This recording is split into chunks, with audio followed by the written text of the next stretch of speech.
Fala aí galera, olha só, nessa nossa videoaula aqui nós estaremos resolvendo a questão de número 52 da prova da AFA do ano de 2020, tá? Lembrando que a prova da AFA é o concurso militar da Academia da Força Aérea e essa é a questão de número 52 de acordo com o modelo A da prova. Eu sempre me baseio na versão A da prova da AFA, tá?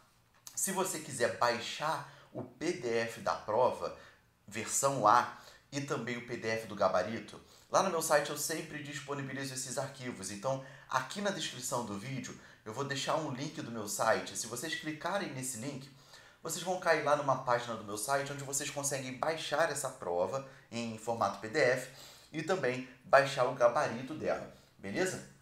Vamos dar uma olhada nessa questão aqui, que é uma questão que, digamos assim, é uma questão com tudo dentro, sabe? É igual o cachorro-quente do brasileiro, que por sinal é muito bom, tá?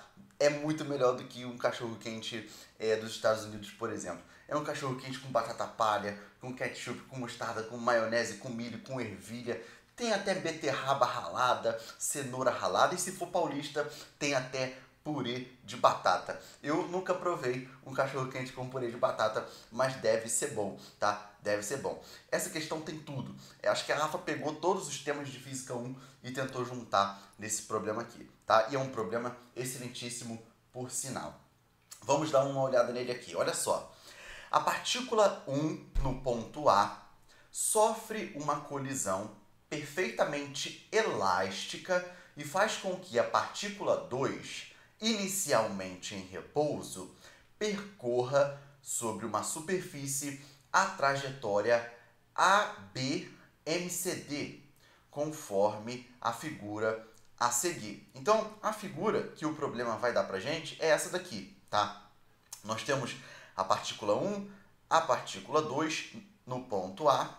Nós temos aqui o ponto BMC, beleza? Nós temos aqui uma trajetória curvilínea, né? Uma trajetória circular de raio R, ok? E aí a partícula 2 vai percorrer o caminho ABMCD, certo? E a partícula 3 está aqui no ponto D, tá? E nós temos aqui o vetor aceleração da gravidade apontando para o centro da Terra, beleza? O trecho BMC é um arco de 90 graus de uma circunferência de raio 1 metro. Ao passar sobre o ponto M, a partícula 2 está na iminência de perder o contato com a superfície. A energia mecânica perdida devido ao atrito pela partícula 2 ao longo do trecho ABM é exatamente igual à que ela perde no trecho MCD. No ponto D, a partícula 2 sofre uma colisão perfeitamente elástica com a partícula 3, que está em repouso. As partículas 1 e 3 possuem a mesma massa, sendo a massa de cada uma delas o dobro da massa da partícula 2. A velocidade da partícula 1, imediatamente antes da colisão no ponto A, era de 6 metros por segundo. A aceleração da gravidade é constante e igual a g. Desprezando a resistência do A, a velocidade da partícula 3, imediatamente após a colisão no ponto D, em metros por segundo, será igual a. Então, cara, tem muita informação aqui para você anotar e para você interpretar. Então, vamos com calma. Olha só, anotando informações, eu teria aqui primeiro o seguinte: a partícula 2 está inicialmente em repouso. O que é estar inicialmente em repouso? Quer dizer que a partícula 2 vai possuir velocidade zero. A velocidade inicial da partícula 2, que eu chamei de V02, é 0 metros por segundo, tá? Isso é estar em repouso, possuir velocidade nula. O raio da trajetória circular, da trajetória curvilínea, é de 1 metro. Aí, olha só, galera, ao passar sobre o ponto M. Então, olha só, a partícula 2 vai sair do ponto A, ok? E vai passar pelo ponto M, aqui em cima da trajetória curvilínea.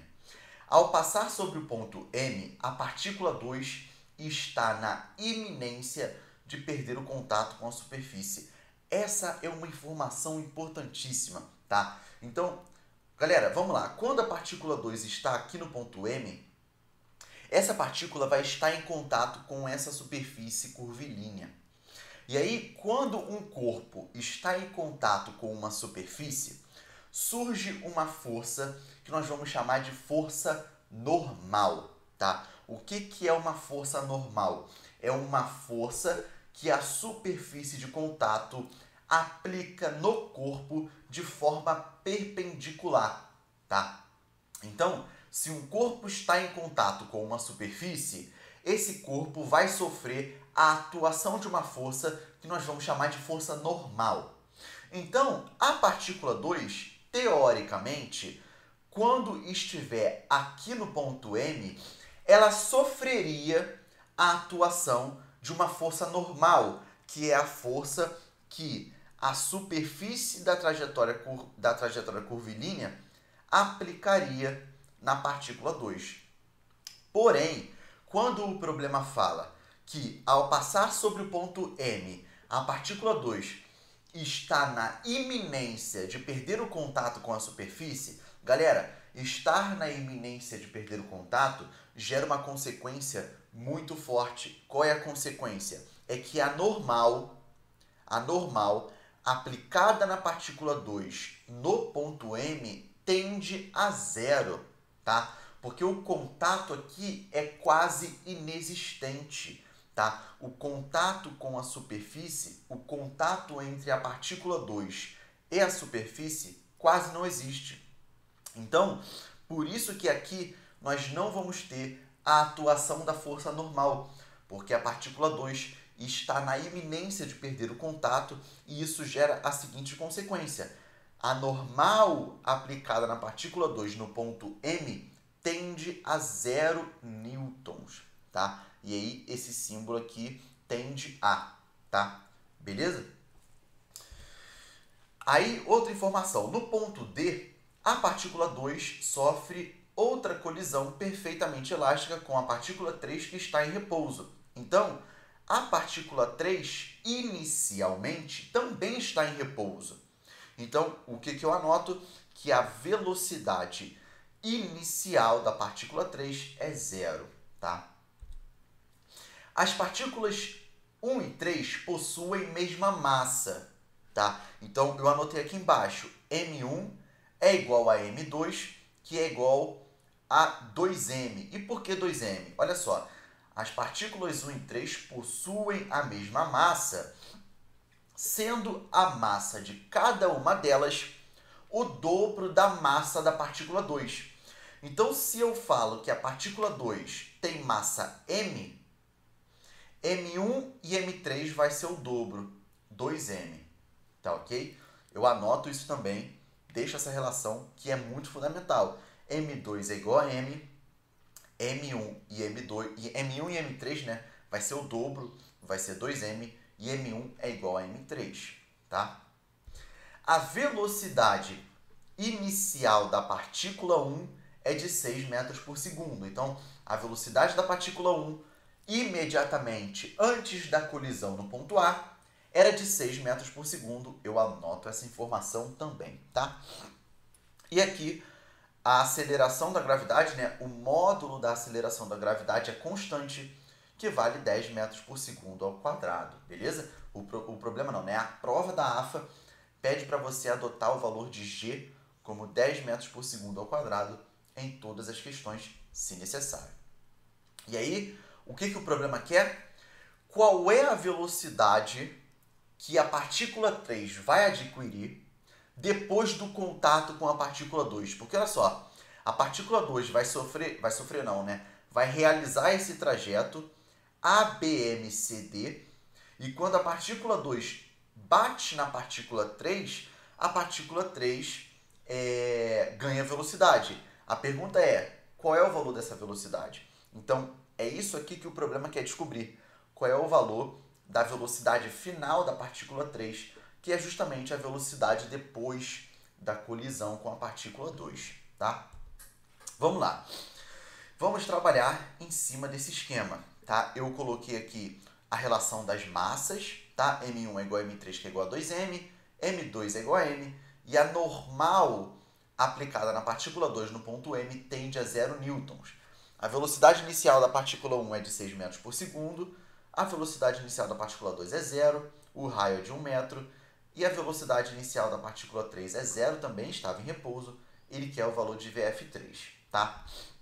Galera, olha só, o que eu vou fazer? Eu vou estudar a colisão perfeitamente elástica entre as partículas 1 e 2, tá? Então, o que vai acontecer primeiramente? Primeiramente, a partícula 1, que tem velocidade inicial 6 metros por segundo, vai colidir, vai se chocar com a partícula 2. E essa colisão, o problema disse que é uma colisão perfeitamente elástica, tá? Então, olha só, eu tenho aqui a minha direção x, tá? A minha direção x com o seu referencial para a direita, isso é importante, tá? Eu adotei o meu referencial para a direita. O que isso significa? Significa que qualquer grandeza vetorial que estiver na direção x para a direita vai ser uma grandeza vetorial positiva, tá? Isso é uma consequência de eu ter adotado o referencial positivo para a direita. Aqui eu tenho a partícula 1 de massa 2m e a partícula 2 de massa m. A partícula 1 tem velocidade inicial 6 metros por segundo e a partícula 2 está parada em repouso, ok? O que acontece? A partícula 1 vai se chocar com a partícula 2, tá? A partícula 1 se choca, colide, vai bater na partícula 2 e aí a partícula 1 vai retornar com uma certa velocidade e a partícula 2 vai adquirir velocidade, tá? A partícula 2 vai adquirir velocidade devido a essa colisão, beleza? Então, detalhes aqui, né? Aqui eu tenho um momento antes da colisão, aqui eu tenho um momento durante a colisão e aqui eu tenho um momento após a colisão, tá? E por que eu coloquei o sinal de menos aqui? Porque quando a partícula 1 bate na partícula 2, ela volta. E quando ela volta, ela possui velocidade para a esquerda.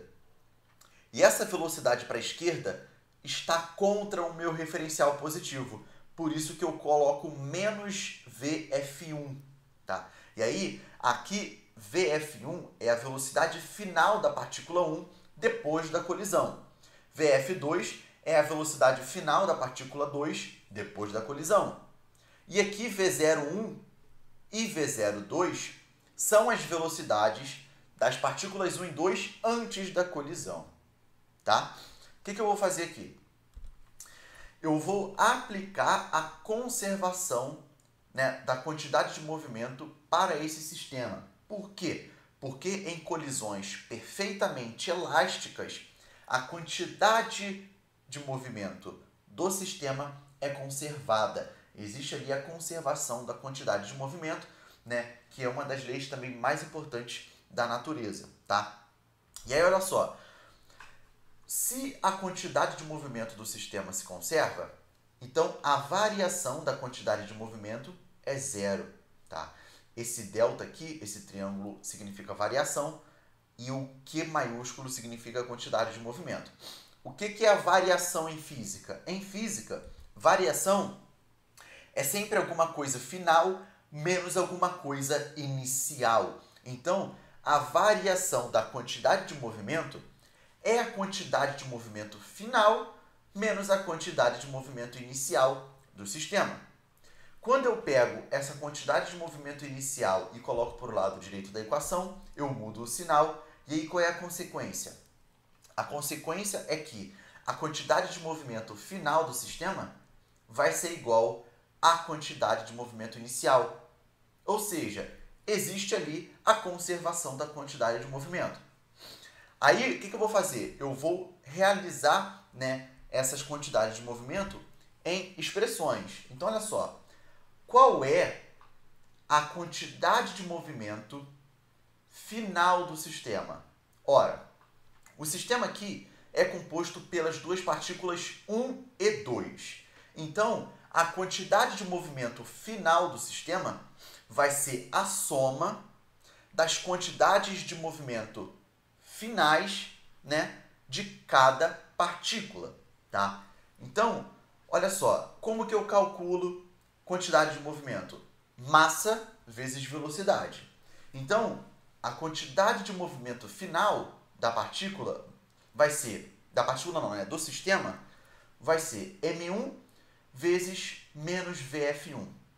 Galera, esse termo aqui, esse primeiro termo, é a quantidade de movimento final da partícula 1, tá? É a massa da partícula 1 vezes a velocidade da partícula 1, que tem sinal negativo por estar contra o referencial, mais a massa da partícula 2 vezes a velocidade final da partícula 2. Tudo isso aqui é a quantidade final, né, a quantidade de movimento final do sistema, tá? E quem é a quantidade de movimento inicial? Vai ser a massa da partícula 1 vezes a velocidade inicial da partícula 1 mais a massa da partícula 2 vezes a velocidade inicial da partícula 2, tá? Ora, a velocidade inicial da partícula 2 é zero, né? A partícula 2 inicialmente estava em repouso. Então, inicialmente, a partícula 2 possuía velocidade zero, velocidade nula. Então, m2 vezes zero some, fica zero. Então, o que resta do lado esquerdo? m1 vezes menos vf1 mais m2 vf2 é igual a m1 v01. O que eu vou fazer? Vou substituir as expressões. Quem é m1? m1 é 2m, certo? Vezes menos vf1 mais m vezes vf2, a massa da partícula 2 é m, tá? Isso é igual a 2m, que é a massa da partícula 1, vezes a velocidade inicial da partícula 1, que é 6 metros por segundo, tá? O que eu vou fazer?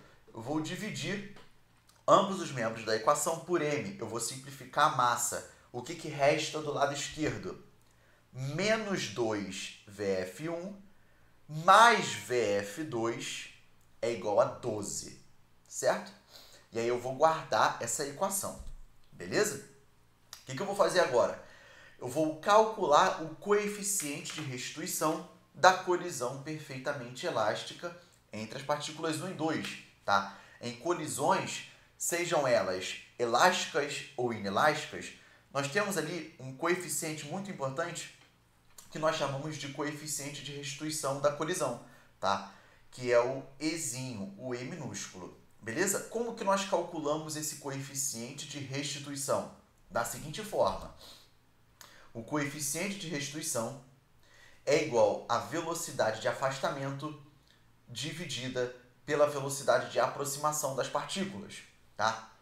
Como que nós calculamos a velocidade de afastamento? Eu vou fazer a velocidade final da partícula 2, tá?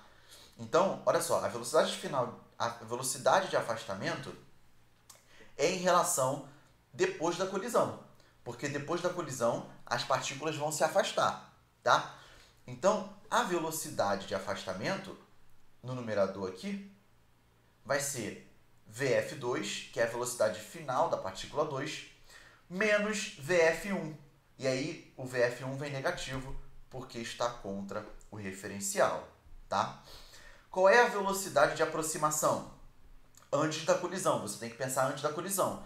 Então vai ser v01, velocidade inicial da partícula 1, menos v02, tá? Menos v02, que é a velocidade inicial da partícula 2. E isso tem que dar 1. Isso tem que dar 1 por quê? Porque o coeficiente de restituição da colisão, né? O coeficiente de restituição em uma colisão perfeitamente elástica é igual a 1. Então, isso tudo aqui tem que dar 1, ok?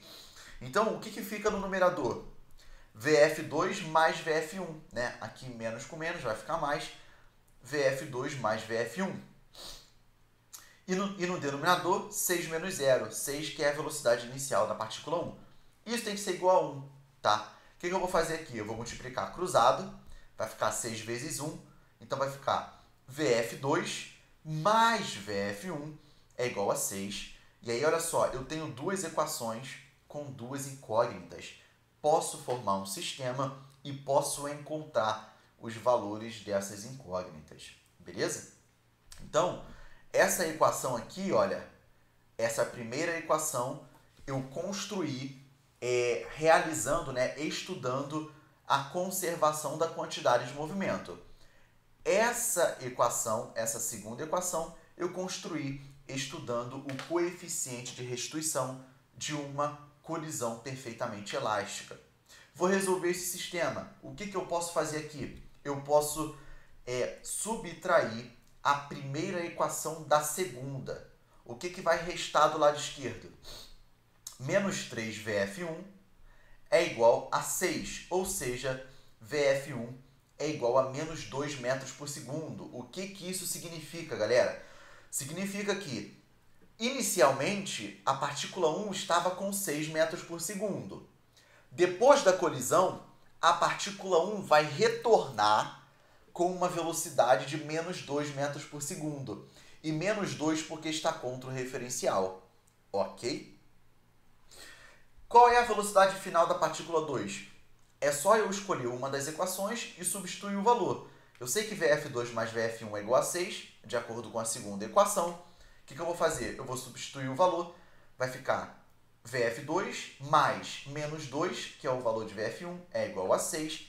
Ou seja, a velocidade final da partícula 2 é de 8 metros por segundo. Então, galera, olha só. A partícula 2 estava parada, estava em repouso, possuía velocidade nula, velocidade zero. Depois da colisão, a partícula 2 adquire uma velocidade, que é a velocidade final, de 8 metros por segundo. Ok? Então, beleza. Resolvemos a primeira parte do problema. Ó, aqui na colisão, a partícula 2 estava parada. Depois da colisão, a partícula 2 começa o seu movimento com uma velocidade inicial de 8 metros por segundo, tá? O que vai acontecer? Essa partícula 2 vai subir e vai chegar aqui no ponto M, tá? Aqui no ponto M, qual é a única força que atua na partícula 2? P2, que é o peso da partícula 2. O peso é uma força de atração que a Terra aplica, que a Terra exerce em todo e qualquer corpo que possua massa, tá? Então, aqui no ponto M, né, no ponto M, nós teremos a única força que atua na partícula 2, que é o P2, o peso da partícula 2. Lucas, e a normal? Galera, não vai ter normal, porque o que o problema falou? No ponto M, a partícula 2 está na iminência de perder o movimento, né, de perder o contato com essa superfície. Então, aqui nós não teremos a força normal sendo aplicada na partícula 2, porque a normal tende a zero quando esse movimento, né, quando esse contato está na iminência de ser perdido. Tá? E aí, olha só, aqui, digamos que estamos na segunda parte da resolução do problema, tá?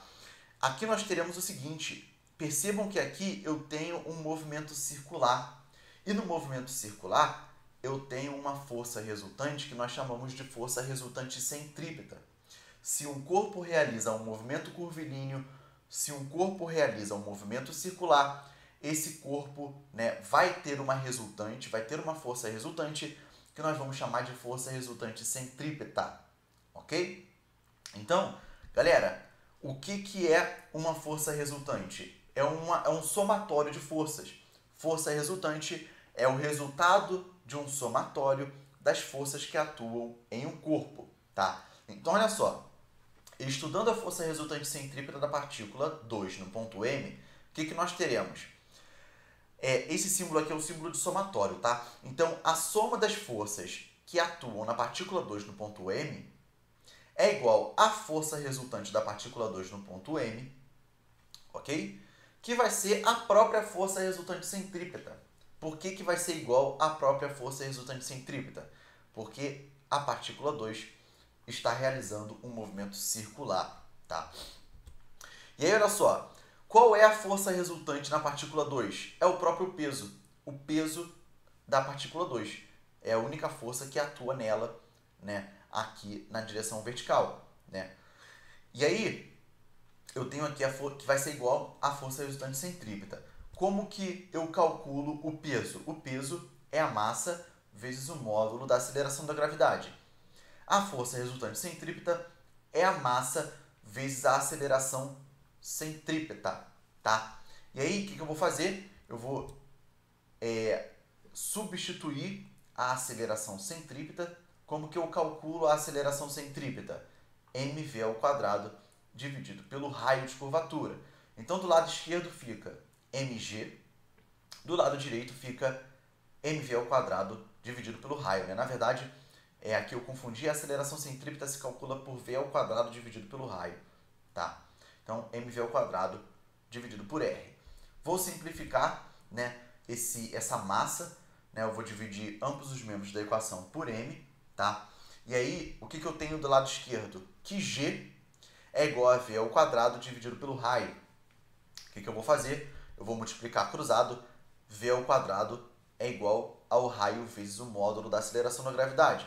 Ou seja, v é igual a raiz de rg. Quem é o raio? O raio é 1, né? 1 metro. Quem é a aceleração da gravidade? É 10. Então, a velocidade é raiz de 10 metros por segundo. Lucas, que velocidade é essa que você encontrou?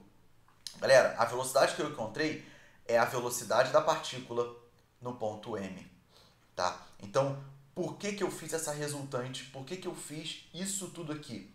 Para encontrar a velocidade da partícula 2 no ponto M. A velocidade da partícula 2 no ponto M é raiz de 10 metros por segundo. Então, percebam, o que o problema falou? O problema falou que no trecho ABM tem atrito. Tem atrito. E é óbvio, né? A gente percebe isso por quê? Porque a velocidade da partícula 2 no ponto M é menor do que a velocidade da partícula 2 no ponto A, tá? Então, o que eu tenho aqui de velocidade inicial da partícula 2? 8 metros por segundo. E aqui no ponto M, raiz de 10 metros por segundo. Galera, a raiz de 10 é aproximadamente ali 3, alguma coisa, tá? E 3, alguma coisa é menor do que 8, beleza? E aí, olha só, aqui no ponto M, a partícula 2 vai ter velocidade raiz de 10 metros por segundo, ok? O que eu vou fazer? Agora eu vou calcular a perda de energia da partícula 2 quando ela sai do ponto A e vai para o ponto M. E por que a partícula 2 perde energia? Porque existe atrito. O problema falou que no trajeto ABM existe atrito. E se existe atrito, a partícula 2 perde energia. Vai existir ali a dissipação da energia da partícula 2, tá? Devido à presença do atrito. E aí, como é que eu posso calcular essa perda de energia? Olha só. A energia perdida pela partícula 2, quando ela vai de A para M, é igual à energia da partícula no ponto A menos a energia da partícula no ponto M.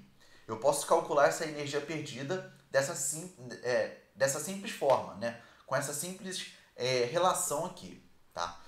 Quem é a energia que a partícula 2 possui no ponto A? No ponto A, a partícula 2 só tem energia cinética. O que é energia cinética? É aquela energia, é aquele tipo de energia que está relacionada com o movimento.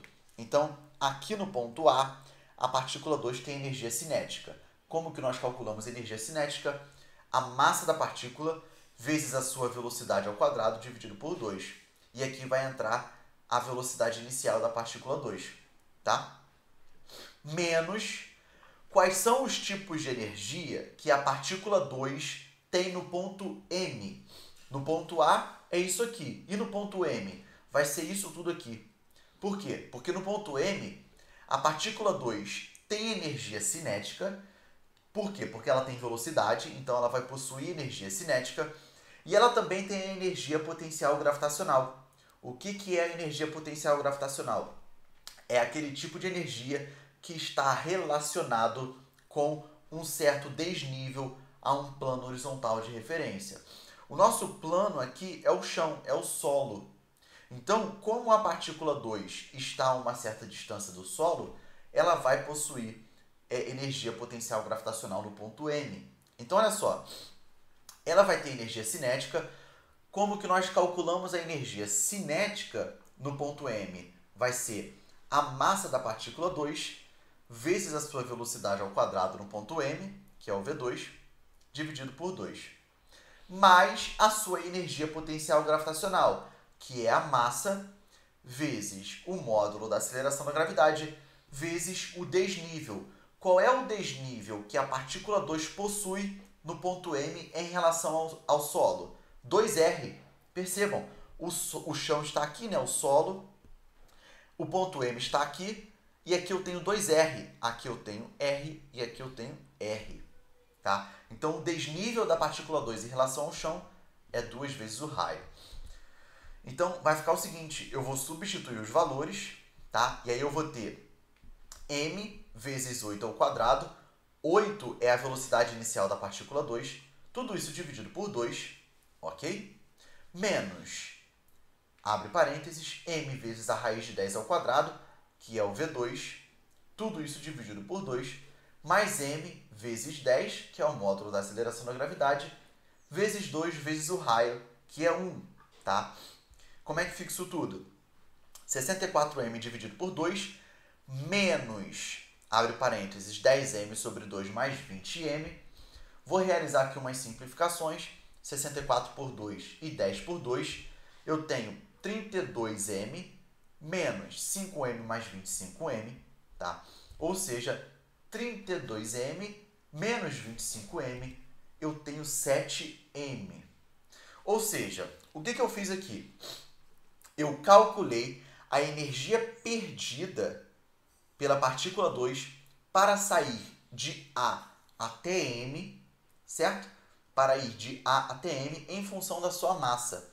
Então, devido ao atrito, a partícula 2 perde uma energia 7 vezes a sua massa, 7M. Tá? E aí, olha só, a energia mecânica perdida devido ao atrito pela partícula 2 ao longo do trecho ABM é exatamente igual a que ela perde no trecho MCD. Então, olha só que interessante. Para a partícula fazer o trajeto ABM, ela perde uma certa energia que nós calculamos que é 7M. O problema falou que quando a partícula faz o trajeto MCD, ela perde a mesma quantidade de energia. Então, aqui a perda também é de 7M para fazer o trajeto MCD. Tá? Então, isso aí também é importante nós calcularmos, vocês vão entender por quê. Olha só, a energia mecânica perdida pela partícula 2 para ir de M até D é a energia mecânica da partícula 2 no ponto M menos a energia mecânica da partícula 2 no ponto D. Tá? E aí, olha só, isso tem que dar 7M, porque é igual ao outro trajeto. Então, 7M, que é a energia mecânica perdida pela partícula 2 para ir de M até D, é igual à energia mecânica em M menos a energia mecânica em D. Vou abrir os termos. Olha só. Quem é ou quais são os tipos de energia que a partícula 2 tem no ponto M? Nós já falamos sobre isso. Cinética mais a potencial gravitacional. Ok? E qual é a energia mecânica que a partícula 2 vai possuir no ponto D? Só a energia cinética. No ponto D, a partícula 2 só tem energia cinética que é aquela energia relacionada ao movimento. Então, vai ficar menos mvf2 ao quadrado, vf2 é a velocidade final da partícula 2 aqui, dividido por 2, tá? Então, olha só, o que fica do lado esquerdo? 7m é igual a m vezes a raiz de 10. A raiz de 10 é a velocidade aqui no ponto m, dividido por 2, mais m vezes 10 vezes 2 vezes 1, tá? Menos mvf2 ao quadrado, tudo isso dividido por 2. Foi? O que fica do lado esquerdo? 7m é igual a 10m sobre 2, mais 20m, menos mvf2 ao quadrado dividido por 2.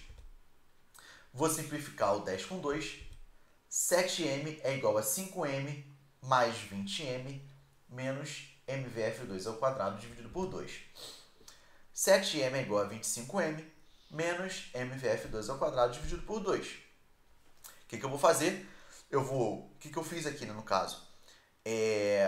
Eu peguei o 7m, coloquei para o lado direito e isso tudo aqui coloquei para o lado esquerdo. Então vai ficar mvf ao quadrado dividido por 2 é igual a 25m menos 7m, ou seja, mvf2 ao quadrado dividido por 2 é igual a 18m. Vou multiplicar cruzado, mvf2 ao quadrado é 36m, vou simplificar a massa, vou dividir ambos os membros da equação por m, ou seja, a velocidade final da partícula 2 é a raiz de 36, e aí é 6 metros por segundo a velocidade da partícula 2 no ponto D. Então vamos recapitular, galera. A partícula 2 começa o seu movimento com 8 metros por segundo de velocidade. Quando a partícula 2 chega no ponto M, ela tem velocidade raiz de 10 metros por segundo. E quando essa partícula 2 chega no ponto D, ela possui uma velocidade de 6 metros por segundo. Então percebam, existe perda de energia. Existe perda de energia, porque aqui, no mesmo nível, no chão, a partícula 2 tem velocidade de 8 metros por segundo. Aqui vai ter 6 metros por segundo. Então existe perda de energia devido ao atrito dos trajetos, tá? Se não existisse perda de energia, olha só que interessante. Se não existisse dissipação de energia, a partícula 2 aqui teria 8 metros por segundo de velocidade e aqui no ponto D também. Isso não acontece, tá? Então, olha só, chegamos na etapa final da resolução do nosso problema. No ponto D, a partícula 2 chega com velocidade de 6 metros por segundo. Olha que interessante. A partícula 2 vai colidir com a partícula 3 com uma velocidade inicial de 6 metros por segundo. O que eu vou fazer agora? Eu vou estudar a colisão perfeitamente elástica entre as partículas 2 e 3, tá? No ponto D, tá? Então, olha só, o problema falou que a colisão entre as partículas 2 e 3 é perfeitamente elástica. Então, agora o que eu tenho aqui? A partícula 2 de massa m, com velocidade inicial 6 metros por segundo, vai bater na partícula 3 de massa 2m com velocidade inicial nula, porque a partícula 3 estava inicialmente parada, inicialmente em repouso. Aqui eu tenho a minha direção x e o meu referencial novamente para a direita, tá? A partícula 2 vai colidir com a partícula 3, tá? Aqui é o momento antes da colisão, aqui é o momento durante a colisão. Depois da colisão, a partícula 2 vai retornar com uma certa velocidade, que eu chamei de Vf2, e a partícula 3 vai ganhar velocidade devido à colisão. E é justamente isso aqui que o problema quer que a gente calcule, tá? A velocidade final da partícula 3 depois da colisão com a partícula 2. O que eu vou fazer? Vou aplicar a conservação da quantidade de movimento para esse sistema, tá?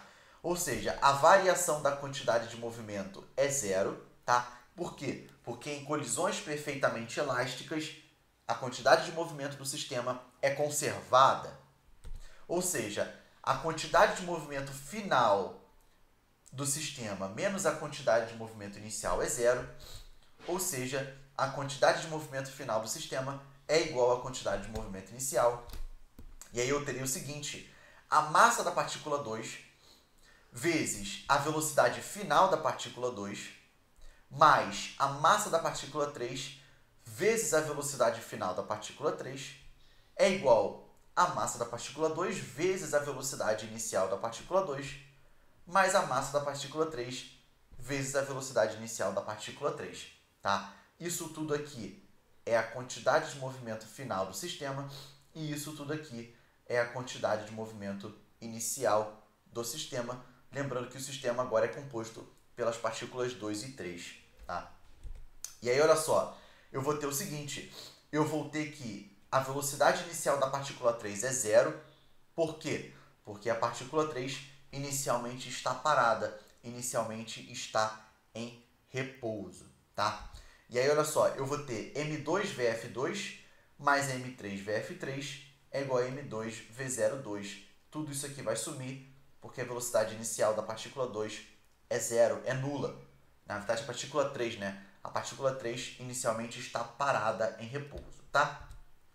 E aí, não se esqueça de adotar o sinal negativo, tá? Por quê? Porque depois da colisão, a partícula 2 vai retornar. E quando ela retorna, ela possui uma velocidade contrária ao referencial que nós adotamos. Então, vai ficar a massa da partícula 2, que é m, vezes a velocidade final da partícula 2, que é menos VF2, negativo, porque retorna, certo? A velocidade contrária ao referencial, mais a massa da partícula 3, que é 2m, vezes a velocidade final da partícula 3, isso é igual à massa da partícula 2, que é m, vezes a sua velocidade inicial antes da colisão, que aqui ó, é 6 metros por segundo que nós calculamos. Tá? Ou seja, vou simplificar a massa, vou dividir toda a equação por m, e aí qual é a equação que eu fico? Menos VF2 mais 2VF3 é igual a 6. Vou guardar essa equação e o que eu vou fazer agora? Eu vou estudar o coeficiente de restituição dessa colisão perfeitamente elástica, da mesma forma que eu fiz lá na primeira colisão entre as partículas 1 e 2. Tá? Então, o coeficiente de restituição dessa colisão perfeitamente elástica é a velocidade de afastamento dividida pela velocidade de aproximação, ok? Quem é a velocidade de afastamento? VF3, né? Lembrando que a velocidade de afastamento é após a colisão, tá? Então vai ficar VF3 menos VF2, certo? Tudo isso dividido por V02 menos V03, tá? Isso tem que dar 1, por quê? Porque o coeficiente de restituição em uma colisão perfeitamente elástica é 1, beleza? O que fica no numerador? VF3 mais VF2, tudo isso dividido por 6 menos 0 é igual a 1. Vou multiplicar cruzado, eu vou ter que VF3 mais VF2 é igual a 6. Agora eu tenho duas equações, duas incógnitas, eu posso encontrar essas incógnitas resolvendo um sistema simples, tá? Então, o que eu posso fazer com essas equações aqui? Eu posso somá-las, tá? Então eu vou somar a equação 1 e a equação 2, e aí eu vou ter o seguinte, do lado esquerdo, o que fica? 3VF3 é igual a 12, vou isolar VF3, vou pegar o 3 e colocar para o lado direito da equação dividindo, VF3 é 12 dividido por 3, VF3 é 4 metros por segundo. Ou seja, quando a partícula 2 colide de forma perfeitamente elástica com a partícula 3, que estava parada, a partícula 3, depois da colisão, passa a ter um movimento com velocidade de 4 metros por segundo, e é justamente isso aqui que o problema quer que você calcule. Resposta correta do nosso problema, letra B de Brasil. A velocidade da partícula 3 depois da colisão com a partícula 2 é 4 metros por segundo. Galera, primeiramente eu peço desculpa por um vídeo longo, tá? A questão é grande, a questão tinha muita coisa, muito detalhe que tinha que ser visto ali com calma. Então, assim, eu espero fortemente ter ajudado vocês a ter entendido a resolução desse problema extremamente rico em informação, extremamente rico em conteúdo e, de certa forma, também um pouco complexo, tá? Então, se você acha que esse vídeo te ajudou e se você acha que esse vídeo poderia ajudar outras pessoas, compartilhem esse vídeo nas redes sociais de vocês, tá? Eu agradeço fortemente por você ter me ouvido até aqui, se é que você me ouviu e se é que você prestou atenção. Valeu? Então fica aí a resolução da questão de número 52 da prova da AFA do ano de 2020, tá? Lembrando que é a questão de número 52, de acordo com a versão A. Se você quiser baixar a prova em PDF, se você quiser baixar o gabarito em PDF, clica no link que eu vou deixar aqui na descrição do vídeo. Vai cair numa página lá do meu site e aí vocês conseguem baixar essa prova. Eu sempre disponibilizo essa prova, as provas, né? E os gabaritos para vocês lá no meu site. Valeu, galera? Galera, se você gostou dessa aula, como é que você pode pagar por ela? Só se você gostou. Se você não gostou, não precisa pagar. Mas qual é o seu pagamento por essa aula se você gostou? Se você gostou, você dá o seu like. O seu like é o seu pagamento por essa aula. Se você está no YouTube, deixa o seu like. Se você está no Instagram, deixa o seu like também, porque eu sempre posto meus vídeos no Instagram e no YouTube, tá? Se você está no YouTube, vou deixar um card aqui em cima com uma playlist com todas as questões de física da prova da AFA de 2020 resolvidas, para que vocês possam ter acesso às resoluções das outras questões também. Se você está no Instagram, procura pela série de vídeos, o nome é Resolução AFA 2020, vocês vão ter acesso às resoluções das outras questões também. Valeu, galera? Eu vou ficando por aqui. Muito obrigado pela sua atenção. A gente se vê na próxima, certamente. Valeu!